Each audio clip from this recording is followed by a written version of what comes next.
ठाकुर जी ने नंद बाबा यशोदा मैया के काजे सबरे तीर्थ व्रजमंडल में बुला लिए। बद्रीनाथ का, केदारनाथ का, आदि आदि सब धामों का 84 कोस में सब दर्शन करते ही हैं, पर वृंदावन के बिल्कुल हृदय पटल पर श्री अयोध्या जी के रूप में शरणागत आश्रम विराजमान हुआ है। ये बात अगर कोई वायरल कर देंगे तो 84 कोस यात्रा वालों की भीड़ फिर शरणागत आश्रम भी आएगी, सब जगह घूमते हुए यहाँ भी आवेंगे और यहाँ आकर के श्री ठाकुर जी के दर्शन। इतनी संख्या में राम नाम भगवान यहाँ विराजमान हैं, कोई दर्शन मात्र भी कर ले तो मृत्यु के पश्चात प्रश्न यदि किया जाए कि भाई तुमने जीवन में क्या किया, तो हम कह सकते हैं कि इतना जप तो नहीं किया पर इतने राम नाम के दर्शन हमने किए हैं, उन राम नाम को प्रणाम हमने किया है, उनका जो भी फल मिलता हो वो हमें मिल जाए। तो संभवतः जो भी हमें मिलेंगे, चाहे वो चित्रकेतु मिलें, चाहे वो यमराज जी मिलें, चाहे इंद्र मिलें, जो भी मिलें, वैसे तो जिस स्थिति में अभी हम हैं, वृंदावन में हैं, ऐसे के रसिक जनों के संग में हैं, तो कभी कभी मन में ऐसी हुड़क सी उठती है कि श्री जी ही मिलेंगी और कोई तो नहीं मिलेगा। जो कृपा हम लोगन पर है रही है, लेकिन फिर भी कुछ पता नहीं है कौन मिल जाए मृत्यु के उपरांत। तो हम कह सकते हैं कि हमने बहुत कुछ कियो है, वैसे तो संतन की कृपा से जो जो हमसे बल पड़ो, टूटो फूटो सब कियो, लेकिन एक बार अधिक मास के अवसर पर हमने इतनी संख्या के राम नाम को प्रणाम कियो है। वाको जो फल हो, हाँ 9 अरब राम नाम यहाँ पे विराजमान है। महाराज जी बता रहे कि श्री रमन रीति वाले महाराज जी बोले सबसे संपन्न आश्रम है शरणागत आश्रम। क्यों? बोले 9 अरब तो दिख रहे हैं, अदृश्य कितने हैं ये पता नहीं है। 9 अरब तो यहाँ हम लोग देख पा रहे हैं, पर अदृश्य कितने हैं ये तो ठाकुर जी जाने। तो सब कृपा है, अधिक मास का, पुरुषोत्तम मास का अवसर है। इस वैसे 12 महीने ठाकुर जी के हैं, लेकिन इस मास पर ठाकुर जी की बहुत विशेष कृपा है। कई लोग मल मास कह करके और कई जगह पर कुछ कार्य आदि ना करके इस मास को बहुत वैसा सामान्य बताते हैं, ये मत करो, ये मत करो, ये मत करो। पर हमारे ठाकुर जी कितने करुणावतार हैं, कितने भक्त वत्सल हैं, दीनों को स्वीकार करना उनका स्वभाव है। जिस मास को कोई स्वीकार नहीं कर रहा, ठाकुर जी ने अपना नाम ही दे दिया, बोले पुरुषोत्तम मास। और बोले बाकी महीनों में तो एक महीना में एक बार होली आवेगी, फिर दूसरे महीने को दीपावली का सुख मिलेगा, चौथे महीने को जन्माष्टमी का सुख मिलेगा, किसी महीने को रामनवमी का सुख मिलेगा, पर तुमको सबरे सुख मिलेंगे। होली से दिवाली तक सबरे सुख तुमको हम प्रदान करते। पुरुषोत्तम मास पर कृपा करके ठाकुर जी ने हम सब पर एक विश्वास स्थापित किया है कि जो कोई को नहीं है वो मेरो है। और सबसे बड़ी बात, ये तो स्वाभाविक बात है कि जो लावारिश है उस पर सरकार का अधिकार अपने आप हो जाता है। जो जमीन लावारिश पड़ी हो, किसी की उस पर रजिस्ट्री ना हो, तो सरकार की अपने आप हो जाती है, बिना किसी कारण हो जाती है। जिसके कोई ना हो वो सरकारी अनाथालय हो, चाहे कहीं भी, सब जगह उस पर सरकार का अधिकार है, जिसके कोई नहीं। लेकिन हम सब लोग संसार को अपना माने बैठे हैं, ये भी हमारे हैं, वो भी हमारे हैं, ये भी हमारे हैं। तो ठाकुर जी कहते हैं तो पे सब हैं, तो फिर मेरी आवश्यकता काहे को है। लेकिन नाथ के सामने एक बार कह दें कि नाथ कोई नहीं हमारो, बस आप ही हो। नाथ तू अनाथ को अनाथ कौन मोसो, मो समान आरत नहीं आरत हर तो सो। मैं अनाथ हूं नाथ। इस शरीर के भले ही बहुत संबंध होंगे, पर इस आत्मा का कोई नहीं है, केवल आप हो। बिन गोपाल कोऊ नहीं अपनो, जासों कीरत रहिए, जादिन मन पंछी उड़ जाई हैं, तादिन तेरे तन तरवर के सवई पात झड़ जाई हैं। सूरदास जी कह रहे, केवल नाथ ही हमारे पूज्य महाराज जी, जिनके पावन कथामृत को सुनने के लिए आप सब लोग इस पावन मास में विराज रहे हैं। महाराज जी का हम दर्शन कर लेते हैं, महाराज जी को हम श्रवण कर लेते हैं, तो हमें ठाकुर जी के कई सारे गुण जो सुनकर के हमने अनुभव किए हैं या कथा में कहकर के अनुभव किए हैं, वे कई सारे गुण प्रत्यक्ष दृष्टा के रूप में महाराज जी में हमको दिख जाते हैं।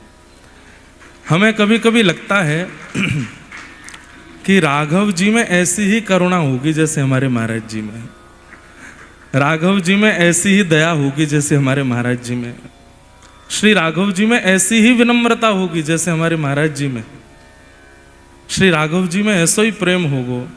और कभी कभी जब महाराज जी बहुत अद्भुत, वैसे तो सब कथा ही अद्भुत रहे, पर कभी कभी महाराज जी जब बहुत क्लिष्ट भाषा में या क्लिष्ट विषय पर चर्चा करते हैं जो सामान्यों को समझ नहीं आती, तो कभी कभी लगता है राम जी भी ऐसे ही ज्ञान की बातें करते होंगे, ऐसे ही ज्ञान की चर्चाएं करते होंगे।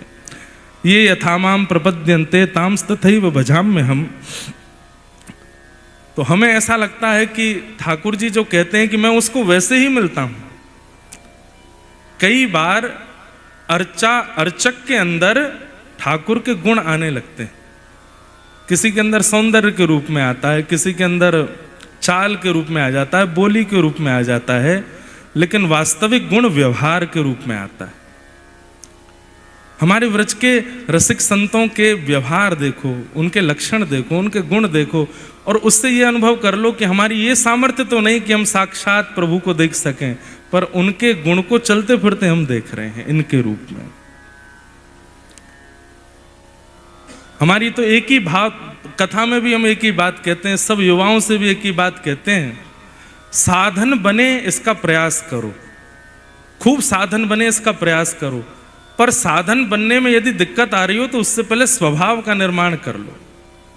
व्यवहार, स्वभाव, विचार, इनमें पवित्रता नहीं आ पाती है, और कहीं ना कहीं इन्हीं की अपवित्रता के कारण ठाकुर जी का दर्शन नहीं हो पाता है। साधन बने, साधन की सामर्थ्य सद्गुरु ही देंगे, लेकिन व्यवहार, विचार, इनको सुधारने की सामर्थ्य तो आपके पास है, इनकी सामर्थ्य तो आपके पास है।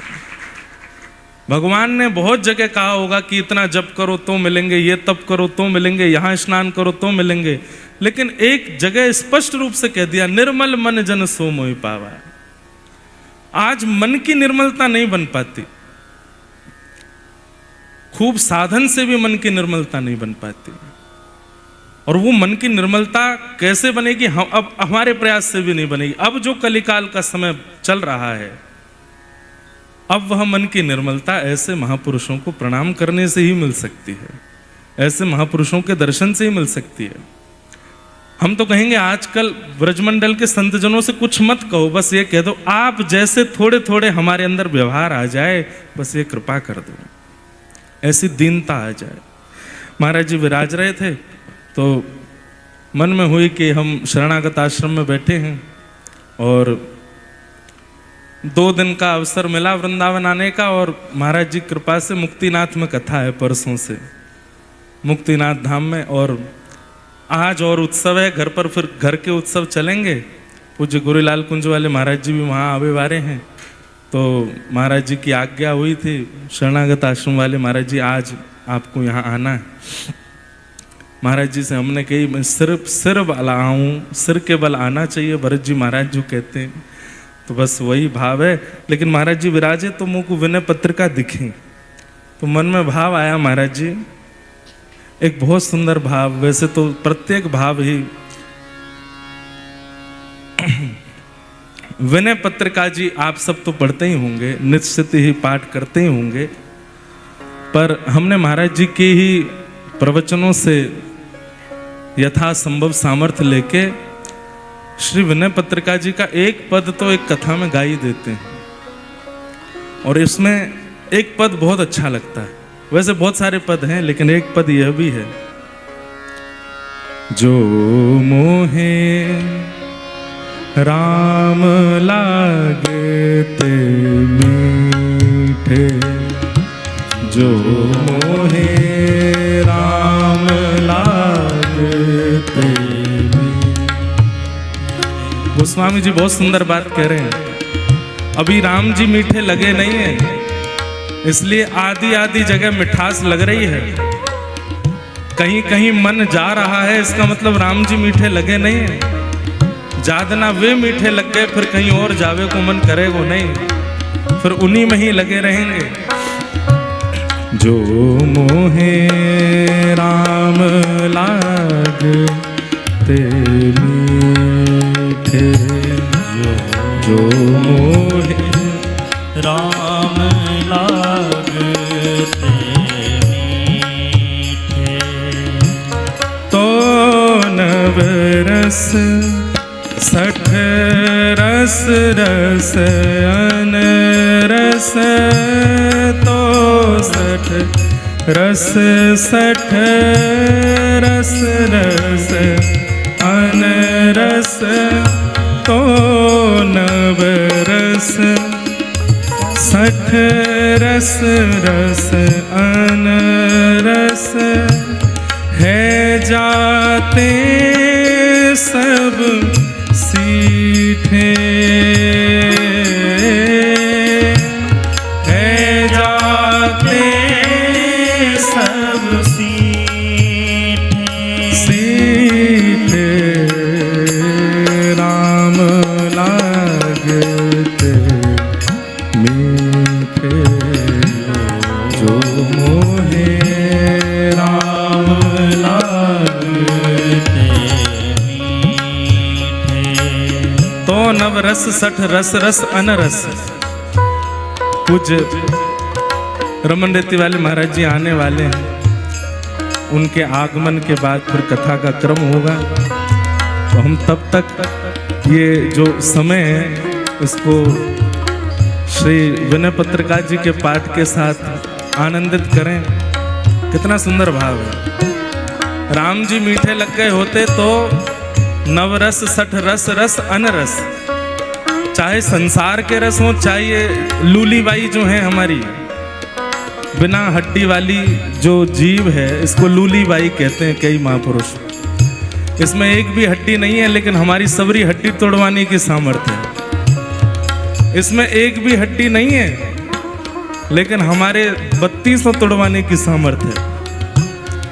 लेकिन ये सब तो इसके अवगुण हैं, पर इसमें एक भी हड्डी नहीं है। इससे ये बात प्रमाणित करती है कि बिना हाड मांस वाली जो आपकी आत्मा है, उसको भी भगवत प्राप्ति यही करवाएगी, इसी से ही हो सकती है। बस इसको राम नाम प्रिय लग जाए, फिर और कुछ मीठा नहीं लगेगा। गोस्वामी तुलसीदास जी को राम नाम मीठा लग गया है, मीराबाई को लग गया है, सूरदास को लग गया है, कुम्मन दास जी को लग गया है, श्री नाभा जी को लग गया है, हमको नहीं लगा है। अभी हम कर रहे हैं गुरु आज्ञा से, पापों के डर से, संसार के भय से कर रहे हैं। अभी राम नाम उतना प्रिय लगा नहीं है, बस वो लग जाए। हो वंचक विषय विविध तनुधारी, वंचक विषय विविध तनुधारी, अनुभवे सुने अरु ढीठे, अनुभवे सुने अरु ढीठे। ओ यह जानत हो हृदय आपने, जानत हो हृदय आपने, सपने ना अखाई उभीठे, सपने ना आई उभी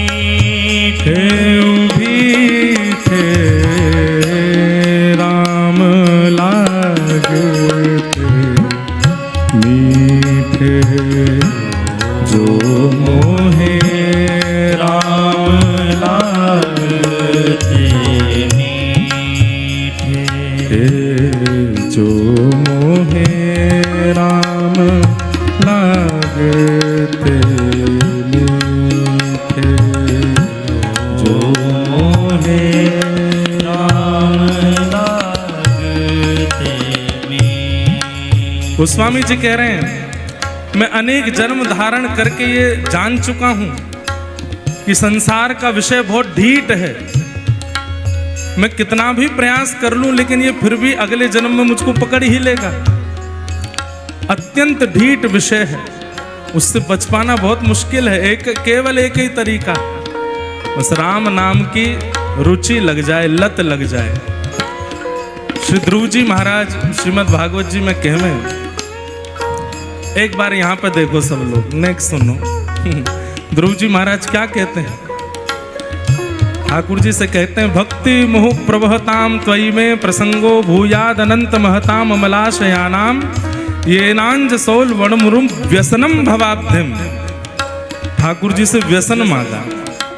ठाकुर जी बोले दुनिया के लोग सब मांगते हैं, व्यसन कोई नहीं मांगता है। बोले नाथ व्यसनी व्यक्ति बहुत बढ़िया है। बोले क्यों? बोले वो हर चीज में व्यसन करने का बहाना ढूंढता है। सिर में दर्द हो रहा है, क्या करें? बोले थोड़ी चाय पी लो। नींद आ रही है, क्या करें? चाय पी लो। सुबह उठ गए, अब क्या करें? चाय पी लो। मित्र आ गए, क्या करें? चाय पी लो। कोई अपना छोड़ के चला गया, क्या करें? बोले चाय पी लो। व्यसनी हर चीज में व्यसन करता है। मुझे भक्ति का व्यसन लग जाए ताकि मैं घूम घूम करके आपके नाम का ही गान करूं। सिर में दर्द हुआ, क्या करें? बोले राम नाम जप लो। आलस आ रहा है, क्या करें? बोले राम नाम जपो। सो के उठ गए, अब क्या करें? बोले राम नाम जप लो। प्रेमी मिल गए, बोले क्या करें? मिल के राम नाम करेंगे। कोई अति प्रिय छोड़ के चला गया, अब क्या करें? बोले विरह में राम नाम करेंगे। व्यसनी व्यसन करता है। ऐसे ही नाथ में आपके नाम का, आपकी कथा का व्यसन करूं। बहुत ढीठ है संसार के विषय नाथ, बस उस विषय को दूर करने के लिए आपका नाम ही है। ओ तुलसीदास प्रभु सो एक ही बल, तुलसीदास प्रभु सो एक ही बल, तुलसीदास प्रभु सो एक ही बल, तुलसीदास राजा रामचंद्र भगवान की जय। श्री अवध बिहारिणी बिहारी जू सरकार की जय। दास प्रभु सो एक ही बल, तुलसीदास प्रभु सो एक ही बल, वचन कहत अति ढीठे। ओ वचन कहत अति ढीठे। हे नाम की लाज राम करुणा कर, नाम की लाज राम करुणा कर, की लाज राम करुणा कर। ओ राम की लाज राम करुणा कर, नाम की लाज राम करुणा कर। के ही नदी कर चीठे चीठे, के ही नदी कर चीठे चीठे, राम लागते मीठे, जो मोहे राम लागते मीठे।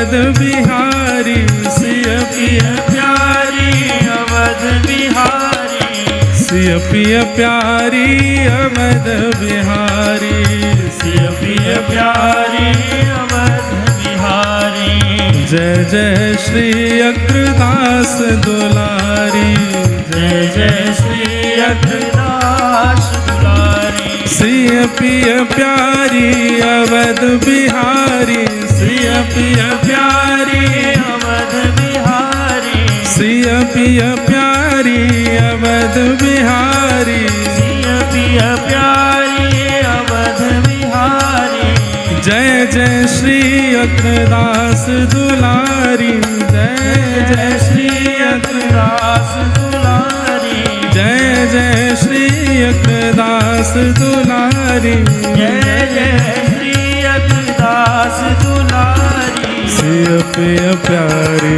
अवध बिहारी जय जय श्री अग्रदास दुलारी सिय पिय प्यारी अवध बिहारी जय जय श्री अग्रदास दुलारी सिय पिय प्यारे अवध बिहारी जय जय श्री अग्रदास दुलारी सिय पिय प्यारी अवध बिहारी जय जय श्री अग्रदास दुलारी सिय पिय प्यारे अवध बिहारी जय जय श्री अग्रदास दुलारी सिय पिय प्यारी अवध बिहारी जय जय श्री अग्रदास श्री राम नाम भगवान की जय। यह भी एक आश्चर्य की बात है कि विनय पत्रिका जी खुली तो शरणागत आश्रम में जहाँ राम नाम भगवान साक्षात विराज रहे हैं, यही पद अपने आप खोला, यही पद ही अपने आप जो प्रथम पृष्ठ खोला तो यही पद ही निकला। तो मानो ठाकुर जी यही कह रहे हो कि थोड़ी देर बोलोगे तो क्या बोलोगे, नाम पे ही बोलो, थोड़ी देर नाम की ही महिमा सुनाओ। नाम कलिकाल में अति आवश्यक है। और रही बात, अभी प्रारंभिक स्थिति ऐसी है कि नाम हमने पकड़ रखो है। स्थिति ऐसी बना लो कि नाम हमको पकड़ ले।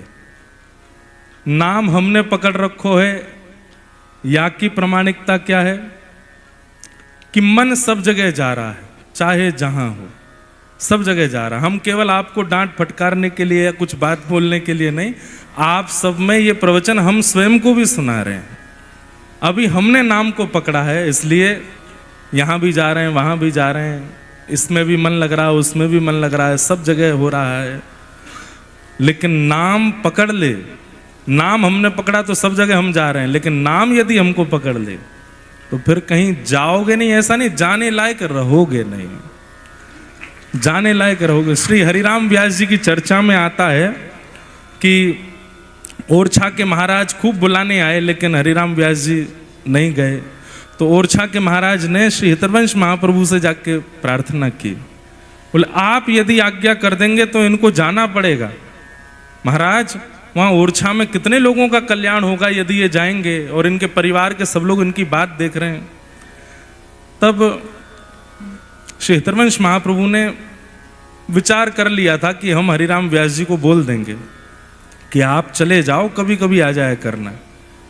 लेकिन जैसे ही हरिराम व्यास जी को पता चला कि आज महाप्रभु जी आज्ञा करने वाले हैं कि व्रज से चले जाओ, तो आप वृंदावन के वृक्षों से लिपट लिपट के रोने लगे, व्रज की रज में लेट लेट करके रोने लगे, और बस प्रार्थना कर रहे हैं, हे वृंदावन धाम मैंने क्या अपराध किया, वृंदावन के रूख हमारे माता पिता गुरु बंधु, ये मेरे माँ हैं, यही मेरे पिता हैं। सब वृक्षों को हृदय से लगा लगा के व्यास जी रोने लगे। किसी ने जाकर के महाप्रभु जी से कहा, बोले व्यास जी की स्थिति एक बार देख लीजिए कुछ आज्ञा देने से पहले। और महाप्रभु जी ने जब व्यास जी की स्थिति देखी, आंखें सूज रही हैं और वृंदावन के विरह में ऐसे ऐसे फपक फपक के रो रहे हैं कि मतलब एक क्षण भी यदि बाहर गए तो प्राण निकल जाएंगे। तब महाप्रभु जी ने आकर के ओरछा नरेश को कहा, यदि व्यास जी ने वृंदावन को पकड़ा होता तो मैं उनको आज्ञा कर देता कि तुम ओरछा चले जाओ, पर वृंदावन ने व्यास जी को पकड़ा है, मैं कैसे आज्ञा दूं। श्री जी ने व्यास जी को पकड़ा, राधा वल्लभ लाल जी ने व्यास जी को पकड़ा है, जुगल किशोर जी ने उनको पकड़ा है, और ठाकुर जी की पकड़ में जो आ जाए वाको कोई ना छुटा सके। इसलिए हम इस आज्ञा में असमर्थ हैं, हम ये आज्ञा नहीं दे सकते।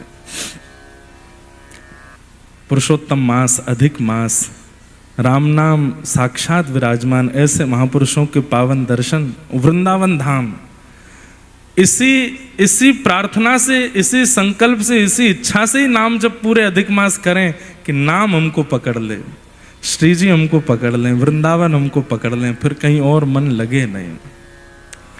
बस यही भावना है। जी जी, तो यही बात है, नाम हमें पकड़ ले। मीराबाई का एक पद याद आ रहा है, वो भी गा देते हैं। अब हमारे पूज्य नाना जी पंडित श्री कृष्णलाल शास्त्री जी महाराज जी ने खूब दर्शन किए उनके। वे कहते, लाला कछु वक्तव्य देते देते, कथा करते करते अगर कोई स्मृति में आ जाए तो यही मानना चाहिए कि वे प्रत्यक्ष आए हैं, वे प्रत्यक्ष पधारे हैं। श्री मीराबाई ठाकुर जी को बहुत याद करती थी और वृंदावन जाने में असमर्थ थी, तो किसी ने कहा आप पत्र लिख करके भेज दिया करो वृंदावन। अब ये अचानक ही महाराज जी ने कही थोड़ी और कहें, तो अचानक ये पद ही चित्त में आया, थोड़ा सा सुना देते हैं। तो बाई साहब बोली कि मैं पत्र नहीं लिख पाऊंगी। बोले क्यों नहीं लिख पाएंगे? तो बाई साहब गाती हैं, बहुत सुंदर भाव है। पतियां मैं कैसे लिखूं, लिखी ही न जाए, पतियां मैं कैसे लिखूं, हो लिखी ही न जाए, पतियां मैं कैसे लिखूं, लिखी न जाए। क्यों नहीं लिख पा रही हैं आप पत्र? तो भाई सा कह रही हैं, कलम धरत मेरो कर कांपत है, कलम धरत। प्रेम की इस अवस्था में कि क्या लिखना है जानती तो है, लेकिन लिखने बैठती है तो हाथ कांप रहे हैं।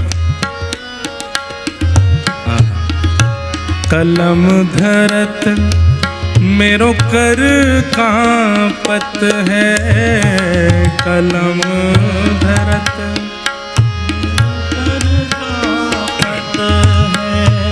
नैन रहे हैं झड़ाए, हो नैन रहे हैं झड़ाए, पतियां मैं कैसे लिखूं, हे लिखी न जाए, पतियां मैं कैसे।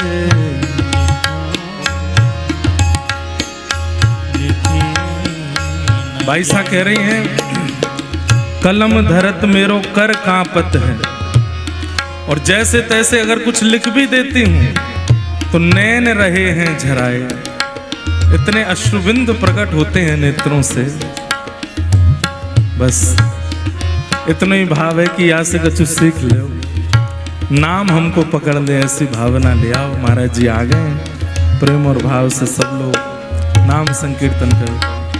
गोविंद मेरो है, गोपाल मेरो है, गोविंद मेरो है, गोपाल मेरो है, ओ ठाकुर हमरे रमण बिहारी, हम हैं रमण बिहारी के, ठाकुर हमरे रमण बिहारी, हम हैं रमण बिहारी के।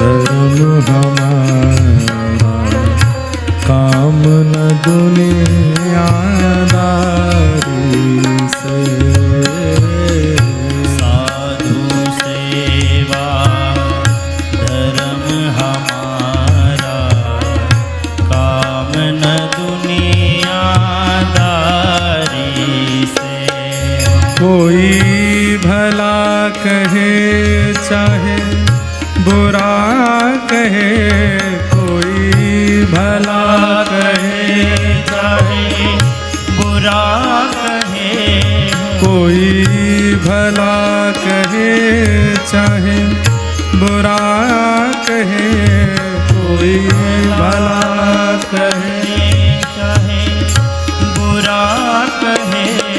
हम हो चुके रमण बिहारी के, हम हो चुके रमण बिहारी के। ठाकुर हमरे रमण बिहारी, हम हैं रमण बिहारी के। ठाकुर हमरे रमण बिहारी, हम हैं रमण बिहारी के। ठाकुर हमरे रमण बिहारी, हम हैं रमण बिहारी के। ठाकुर हमरे रमण बिहारी, हम हैं रमण बिहारी के। कोई भला कहे चाहे बुरा कहे, कोई भला कहे चाहे बुरा कहे, कोई भला कहे चाहे बुरा कहे, कोई भला कहे चाहे बुरा कहे। हम हो चुके रमण बिहारी के, हम हो चुके रमण बिहारी के। हम हो चुके रमण बिहारी के। हम हो चुके रमण बिहारी के। हे ठाकुर हमरे रमण बिहारी, हम हैं रमण बिहारी के। ठाकुर हमरे रमण बिहारी, हम हैं रमण बिहारी के। हे ठाकुर हमरे रमण बिहारी, हम हैं रमण बिहारी के।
राम जय राम जय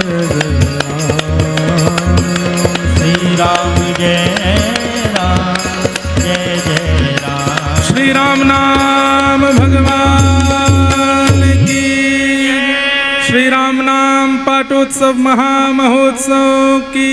जय श्री रमण बिहारिणी बिहारी जू सरकार की। जय जय श्री राम, जय जय श्री सीताराम।